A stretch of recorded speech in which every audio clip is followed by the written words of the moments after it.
O escritor japonês Haruki Murakami afirma: "O ato de escrever, para mim, representou um ato de cura."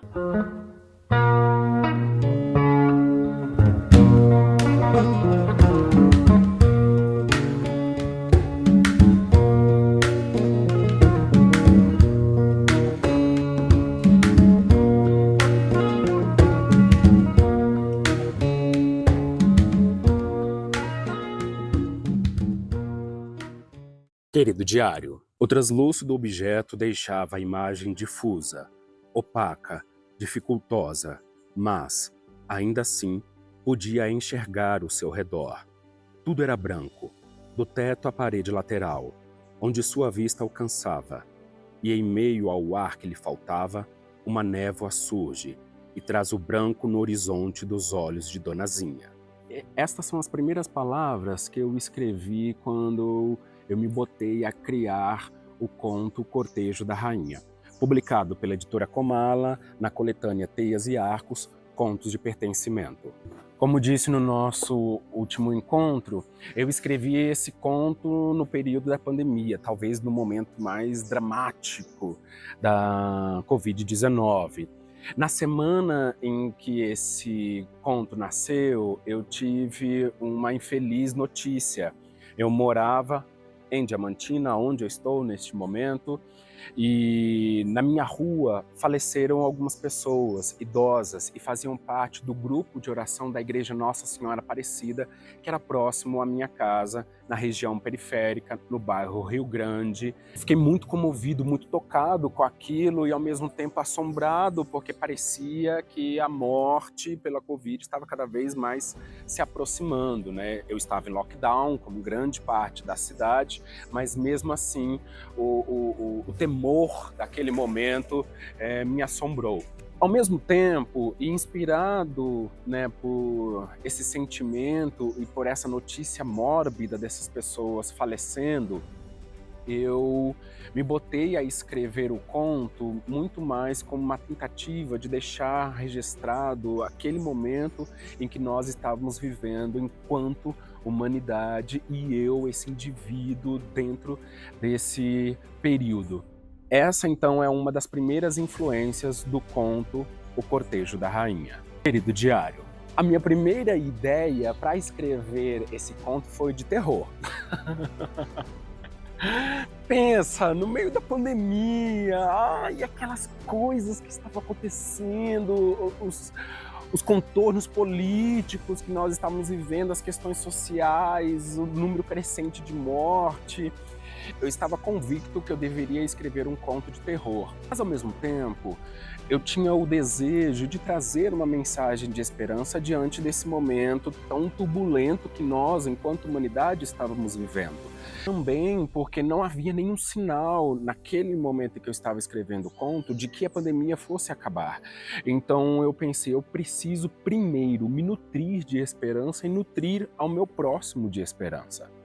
Por isso que essas primeiras palavras, né, esse primeiro parágrafo de caracterização do conto, ele é meio claustrofóbico, tem aquela coisa na cara, né, que é a máscara que a gente usou, mais aquela viseira transparente, translúcido, né, aquele ambiente que tinha que sempre estar limpo com álcool, então tudo branco, né, então, e ao mesmo tempo é claustrofóbico, porque você está preso dentro de casa, e aquela falta de ar que acometeu grande parte das pessoas que pegaram a Covid. Então, esse primeiro desenho em palavras sobre o que iria tornar-se o conto, ele nasce como uma tentativa de ser um terror.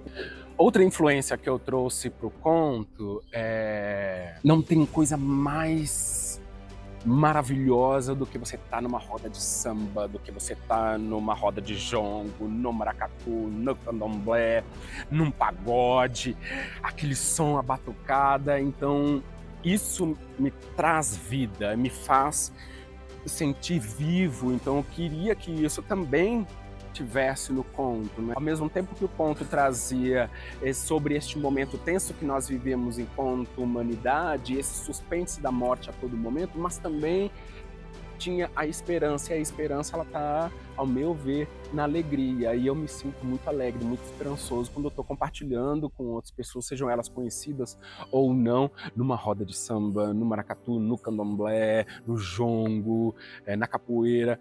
Então eu queria que essa chama de vida que há no maracatu, especialmente que eu utilizei para esse conto, estivesse presente. Uma outra influência que eu trago para criar a Donazinha é uma das componentes da comunidade de Nossa Senhora dos Homens Pretos de Salvador, a saudosa, já falecida, Claudete Macedo. No ano de 2017, ela entoou o canto Bárbara Guerreira na festa de Santa Bárbara, em Salvador. Coincidentemente, naquele mesmo ano, ela sofreu racismo religioso na internet, quando publicaram um vídeo, né? O que é completamente lamentável. Diante disso, eu que acompanho essa comunidade, né, mesmo distante, eu estou aqui em Minas, também estou em São Paulo, né? E eles estão em Salvador, mas eu tento sempre saber o que está acontecendo, obviamente através das mídias digitais, né, através dos jornais. Essa é uma influência que vai acompanhar o conto todo, principalmente este canto.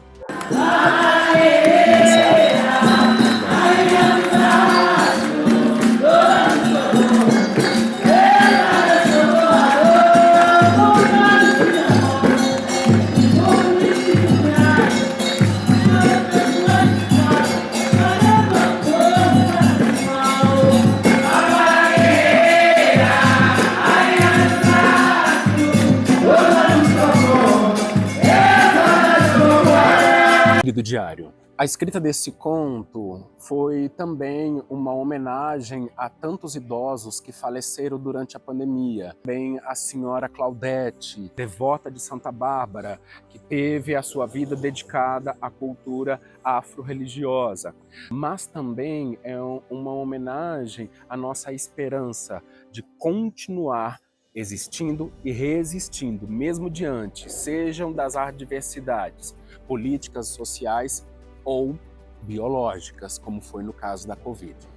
Assim como o escritor Senhor Murakami fala, a escrita ela é cura. Para mim ela foi uma cura. Obviamente que não é com um conto literário que eu conseguiria trazer a cura da pandemia, tenho completa noção disso, mas ela me proporcionou uma cura enquanto psicológico. Trazer uma mensagem de esperança nesse conto foi primeiro para o Robson, para que ele pudesse acreditar que o amanhã, que é o hoje, que eu e nós estamos vivendo, querido diário, pudesse e existe. E que outras pessoas que lerem esse conto, seja agora nesse momento ou mais para frente, também possam acreditar que o amanhã existe. Ponto final.